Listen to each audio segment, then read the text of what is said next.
The silence that followed Dae-hyun's ultimatum was heavy, thick with the scent of ozone and expensive liquor.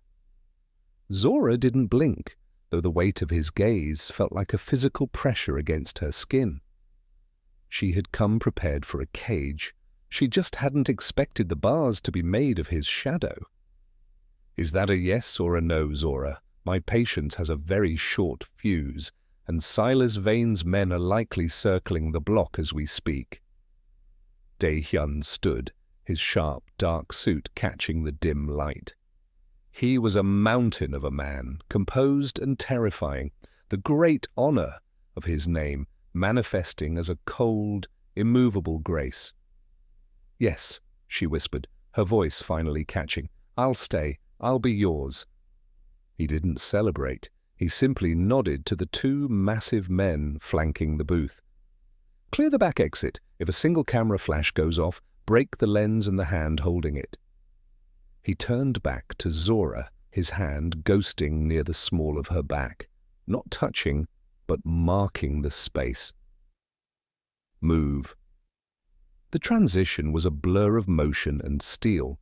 They were ushered through a private corridor and into a reinforced SUV that smelled of leather and gun oil. Zora sat pressed against the door, watching the neon lights of the city smear across the bulletproof glass. Beside her, Dae-hyun was a silent, looming presence, his eyes fixed on a tablet as he coordinated his empire with a few taps of his finger. They didn't head for the suburbs or a hidden safe house. Instead, the car wound upward into the heart of the skyline, stopping only when they reached the private elevator of the apex tower. When the doors opened, Zora stepped onto polished marble floors that overlooked the entire city. It was a fortress of glass and chrome perched high above the reach of common men. "This is your world now," Dae-hyun said, stepping past her to pour 2 fingers of amber liquid into a crystal glass. He didn't offer her one. "My security detail lives on the floor below. No one enters this level without my biometric signature, not even your father." Zora walked to the window, her reflection in the satin blouse looking like a ghost against the DC skyline. "And when do I leave?"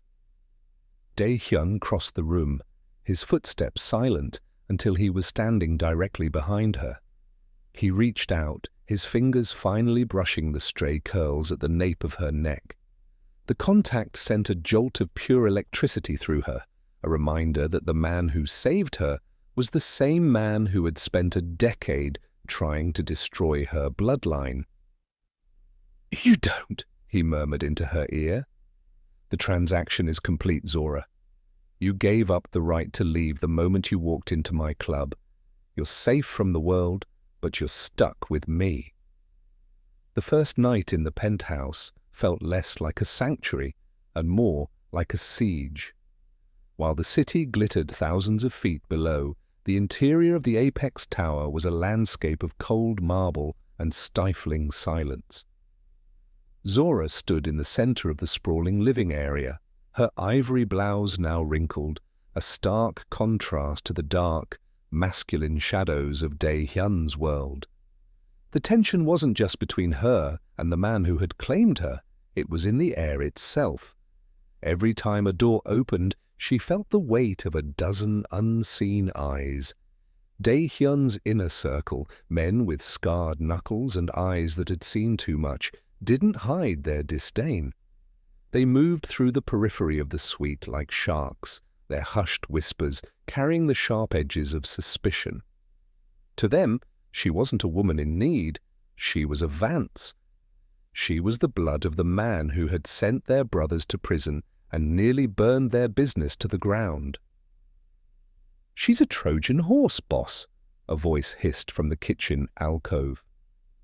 It was Jin, Dae-hyun's most loyal lieutenant, his hand resting habitually on the holster at his hip. "Vance is losing his grip, so he sends his best asset to bleed us from the inside? It's too convenient." Dae-hyun didn't look up from the mahogany desk where he sat reviewing security feeds. "She came to me," she asked for my protection. And you gave it? Jin's voice rose, thick with disbelief. After what her father did to your family. Dae-hyun stood slowly, the movement so precise it stopped the breath in Jin's throat. I gave my word. In this city, names are bought and sold, but honor is the only currency that doesn't devalue. She is under my roof. That makes her mine. If any of you forget that, you'll answer to me. The silence that followed was absolute. Jin bowed his head, a silent concession, and retreated into the shadows. Zora, who had been listening from the hallway, felt a chill that had nothing to do with the air conditioning. She realized then that she was living on the edge of a blade. Dae-hyun didn't love her. He barely knew her. The only thing standing between her and the vengeful whims of his men, or the reach of Silas Vane, was a criminal's rigid, archaic sense of honor. She retreated to the guest suite, locking the door with trembling hands. A few moments later, a shadow blocked the light beneath the door. "The lock is unnecessary," Dae-hyun's voice came through the wood, low and resonant. "My word is the only bolt you need tonight, Zora. Sleep. Tomorrow the world finds out you're no longer a Vance, and that's when the real trouble starts." The peace of the penthouse was shattered at 4 a.m. by the rhythmic vibration of Dae-hyun's phone against the marble nightstand. Zora, who had been drifting in a fitful sleep, was startled awake by the sound of the heavy bedroom door swinging open. Dae-hyun stood there, silhouetted by the hallway lights, already wearing a fresh black shirt. His face was a mask of cold, controlled fury. "Stay here," he commanded, but the look in Zora's eyes told him she wouldn't. She followed him into the living room, where a wall of monitors showed the street-level view of the gilded cage. The message from Silas Vane had arrived in fire. A black sedan had screeched past the club's entrance, tossing a Molotov cocktail against the velvet ropes. But that wasn't the message. The message was the man they had left behind, one of Dae-hyun's youngest doormen, beaten and slumped against the golden pillars with "Property of Vane" scrawled across his chest in red spray paint. "He's testing the fence," Dae-hyun murmured, his jaw working. He didn't look at Zora, but he could feel her trembling behind him. "Dae-hyun, don't," she whispered, realizing the machinery of war was already turning. "This is what Silas wants. He wants you to overextend." Dae-hyun turned to her then, his eyes darker than the midnight sky. "Silas Vane thinks he can touch what is mine and live to tell the story. If I don't respond, I'm not a king, I'm a target." He didn't wait for a reply. Within 20 minutes, the elevator hissed open, and Jin appeared, holding a heavy duffel bag. Dae-hyun reached inside, pulling out a sleek, suppressed firearm with the casual familiarity of a man picking up a pen. He checked the chamber, the metallic clack echoing through the silent suite. Zora watched from the balcony as Dae-hyun's motorcade tore out of the garage. 2 hours later, the monitors flickered with new data. The report didn't come in words, but in images. Silas Vane's primary warehouse in the docks was a blooming flower of orange flame. Surveillance stills showed Dae-hyun himself walking through the wreckage, his suit jacket off, his white sleeves rolled up and stained with something darker than grease. He hadn't just retaliated, he had dismantled Vane's entire local distribution hub in a single surgical strike. When he returned to the penthouse, the sun was beginning to bleed over the Potomac. He smelled of smoke and rain. Zora stood by the window, her heart hammering against her ribs. She was terrified of the predator standing before her, a man who moved with such lethal efficiency. Yet beneath the fear was a dark, magnetic fascination. For the first time in her life, someone wasn't just using her as a pawn. They were burning the world down to keep the pawn on the board. He won't send another message today, Dae-hyun said, dropping his keys on the counter. His gaze locked onto hers, searching for judgment. He found only a reflection of his own dangerous heat. The smoke from the dock seemed to cling to the penthouse for days, a physical reminder of the war Dae-hyun was waging in Zora's name. He had retreated into his office, a room of dark oak and heavy silence that she had been forbidden to enter. But curiosity was a desperate itch, and the honor Dae-hyun spoke of felt more like a riddle she needed to solve. Late that evening, while Dae-hyun was at the club handling the fallout of the warehouse fire, Zora found the office door slightly ajar. The room smelled of old paper and the bitter tang of the same bourbon he drank every night. On his desk lay a weathered leather ledger and a stack of grainy black-and-white photographs from a decade ago. Zora hesitated, her hand hovering over the edge of the desk. She had always seen her father as a man of law, the righteous crusader who had sacrificed everything to fight the city's darkness. But as she flipped through the pages of the ledger, the narrative began to crumble. There were transcripts of intercepted calls, not from a criminal to a lawyer, but from a partner to a partner.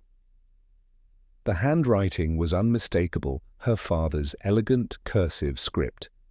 The entries detailed a series of consultation fees paid to her father by the very syndicate Dae-hyun had inherited. Her father hadn't been trying to dismantle the empire for justice. He had been the one skimming from the top. When the previous boss, Dae-hyun's father, threatened to cut him off, her father hadn't turned him in. He had served him up. Zora's breath hitched as she found a police report buried at the bottom of the pile. It wasn't a criminal bust, it was a setup. Her father had provided the blueprints to their family home to a rival gang in exchange for a seat on the judicial committee. That raid 10 years ago hadn't been a victory for the law. It had been a massacre that left a teenage Dae-hyun kneeling in the blood of his own parents, while her father took a victory lap on the evening news. "It's an ugly story, isn't it?" Zora gasped, spinning around to see Dae-hyun leaning against the doorframe. He looked exhausted, his tie loosened, his shadow stretching across the floor like a dark stain. "He told me he was a hero," Zora whispered, the paper trembling in her hand. "He told me you were the one who destroyed everything." Dae-hyun crossed the room, his footsteps heavy.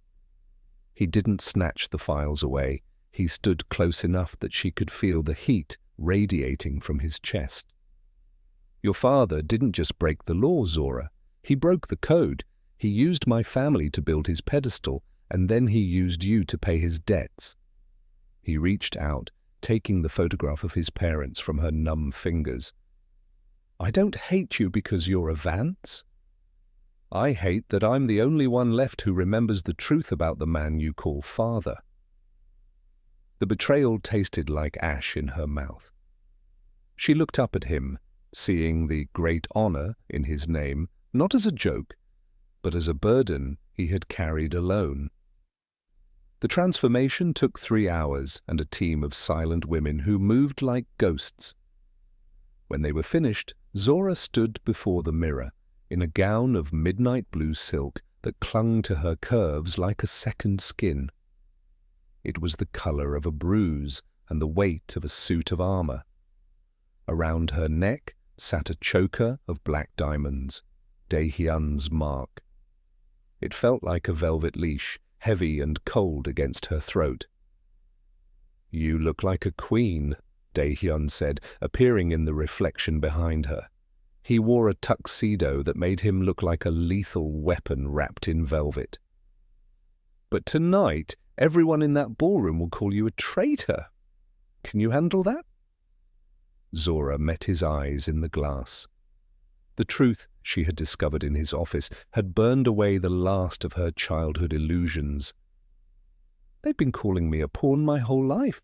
Let them see what happens when the pawn reaches the other side of the board. The gala was held at the National Portrait Gallery, a place where DC's power elite gathered to trade favors under the gaze of dead presidents. When Dae-hyun entered with Zora on his arm, the orchestra seemed to falter. The collective intake of breath was loud enough to rival the music. The confrontation happened near the marble staircase.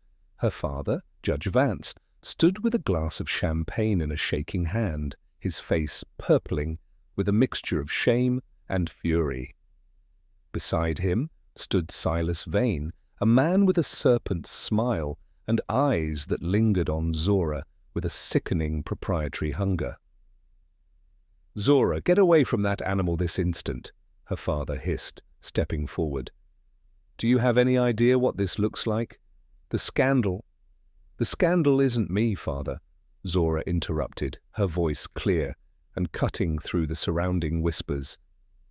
"The scandal is the price tag you put on your own blood to cover your sins. I'm not your debt to pay anymore." Silas Vane took a step closer, his voice a low, oily crawl. "Careful, little bird. Dae-hyun is just using you to get to us. When he's bored of the revenge, he'll toss you back to me, and I promise I won't be as gentle as he is." Dae-hyun shifted, a subtle movement that placed him squarely between Zora and the men who had betrayed her. He didn't reach for a weapon. He didn't have to. The sheer predatory stillness of his posture was enough to make Silas recoil. "She isn't a tool for revenge, Silas," Dae-hyun said, his voice dropping to a dangerous, resonant frequency. "She's the reason I haven't ended you both tonight, but if you speak to her again, I'll forget I have a reputation to maintain." He leaned down, pressing a lingering, possessive kiss to Zora's temple, a public declaration of war. As he led her away, Zora felt the eyes of the city burning into her back. She was no longer a Vance, and she wasn't yet a Kang. She was something new, something dangerous, and for the first time, she wasn't afraid of the fire. The drive back from the gala was a suffocating cage of silence and adrenaline. The city lights flickered against the leather interior of the SUV, highlighting the sharp, weary line of Dae-hyun's jaw. He hadn't touched her since the kiss at the gallery, that calculated display of ownership, but the air between them was charged with the truth of what they had just done. They had declared war on the sun, and the shadows were already reaching back. The ambush happened as they entered the underground parking garage of the Apex Tower. It was surgical, silent, and sudden. A black van veered across the ramp, and before the SUV could lurch into reverse, the windows exploded in a rain of crystallized glass. "Get down!" Dae-hyun roared, his hand slamming onto Zora's shoulder and forcing her into the footwell. He was out of the car before she could scream, his suppressed weapon barking back at the muzzle flashes blooming in the dark. Zora huddled on the floor, the smell of cordite filling her lungs. Through the shattered door, she saw the chaos. Dae-hyun was a ghost in motion, a master of the violence he had promised her he could control. But Silas hadn't sent thugs, he had sent professionals. As Dae-hyun pivoted to cover Jin's retreat, a second shooter emerged from the concrete pillars behind him, leveling a rifle at the center of Dae-hyun's back. Time slowed to a jagged crawl. Zora saw the red dot of a laser sight settle between Dae-hyun's shoulder blades. He was focused on the two men in front of him, unaware of the death approaching from behind. In that heartbeat, Zora saw her exit. If the trigger was pulled, the man who had claimed her, trapped her, and used her for his legacy would be gone. The great honor would end in a concrete tomb.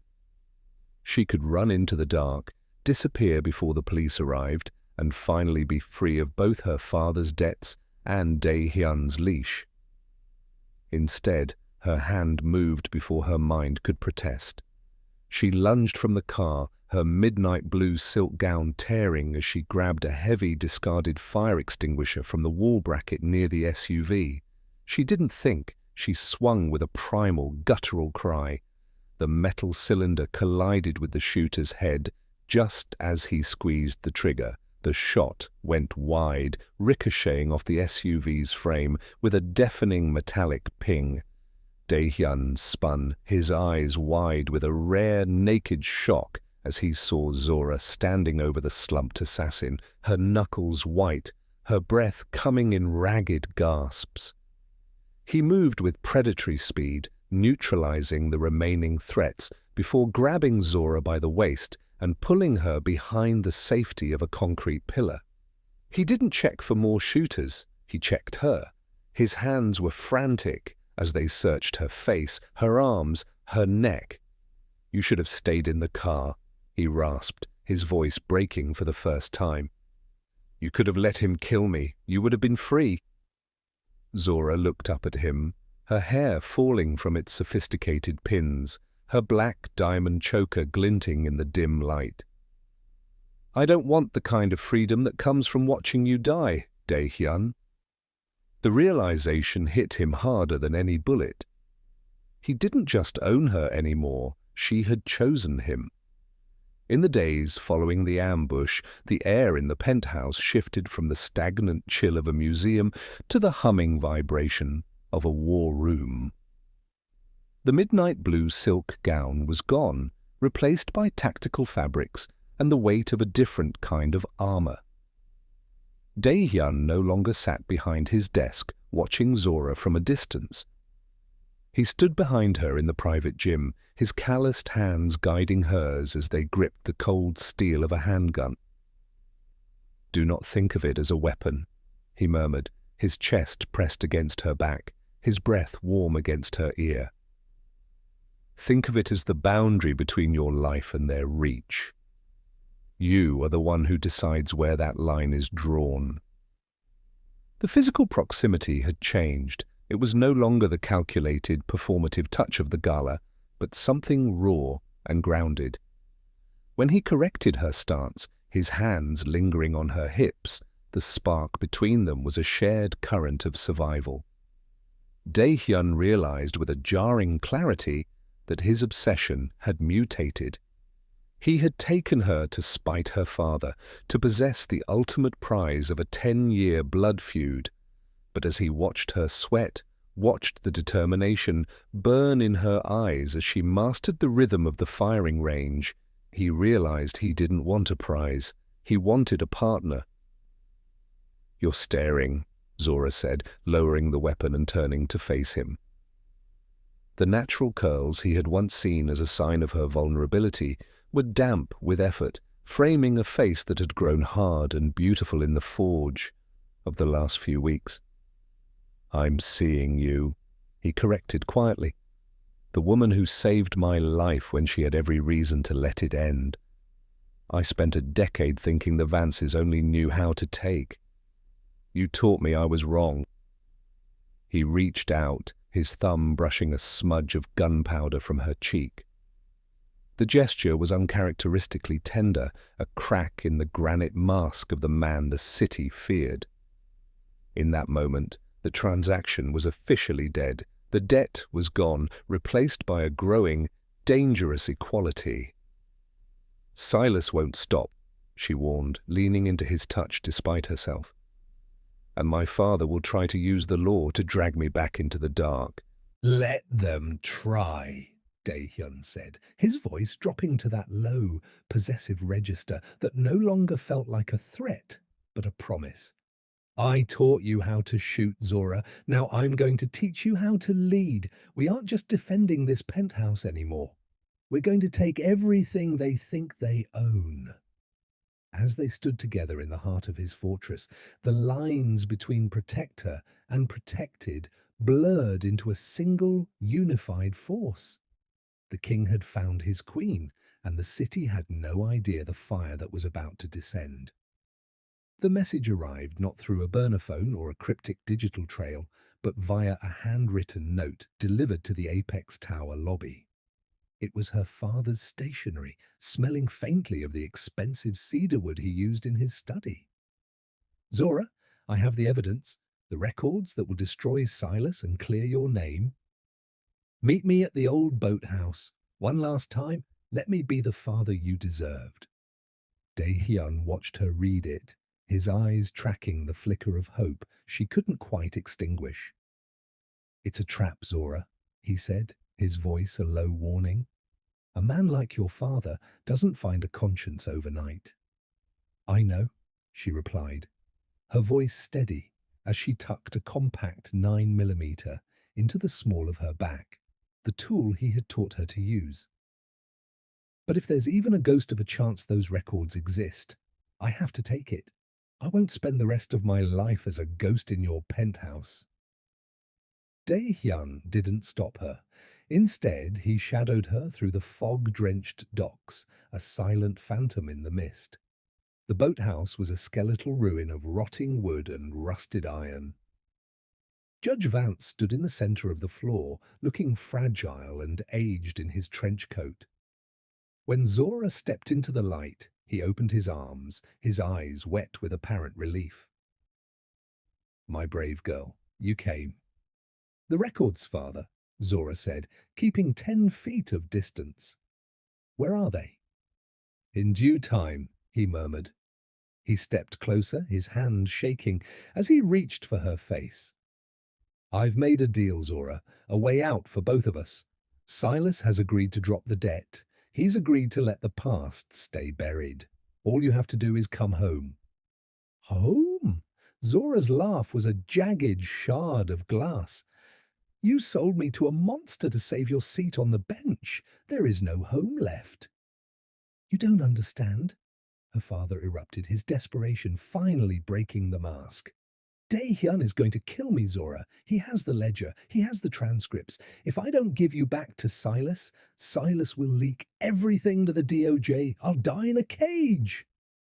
As the words left his mouth, the heavy doors of the boathouse creaked open. Silas Vane stepped from the shadows, flanked by 4 armed men. He wasn't smiling anymore. His face was a map of cold, calculated malice. Good work, Judge, Silas said, his eyes never leaving Zora. Go wait in the car. The adults have business to settle. Zora looked at her father, waiting for a spark of resistance, a moment of paternal instinct. Instead, the man who had raised her simply lowered his head and walked toward the exit, trading his daughter's life for his own skin for the second time. You really thought he changed? Silas sneered, stepping into Zora's space. Vance always looks out for number one. Now let's go. We have a lot of lost time to make up for. Zora didn't reach for her gun yet. She simply looked past Silas into the darkness of the rafters. I told you it was a trap, she whispered. From the shadows above, a single red laser dot settled onto Silas Vane's forehead. I know, Dae-hyun's voice echoed through the rafters, cold and absolute. But I wanted you to see his face when he did it. Now you owe him nothing. The boathouse erupted in a symphony of glass and gunfire. Before Silas could even draw breath to scream, Dae-hyun descended from the shadows like a god of vengeance. He didn't move like a man protecting a victim. He moved like a king clearing a path for his equal. Zora didn't wait for him to finish the job. She drew her weapon, the cold steel, a natural extension of her hand, and neutralized the guards flanking the man who had thought he could own her.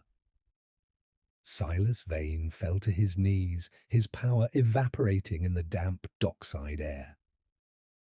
He looked at Zora, pleading for the mercy he had never shown, but he found only the reflection of the black diamond choker glinting under the moon.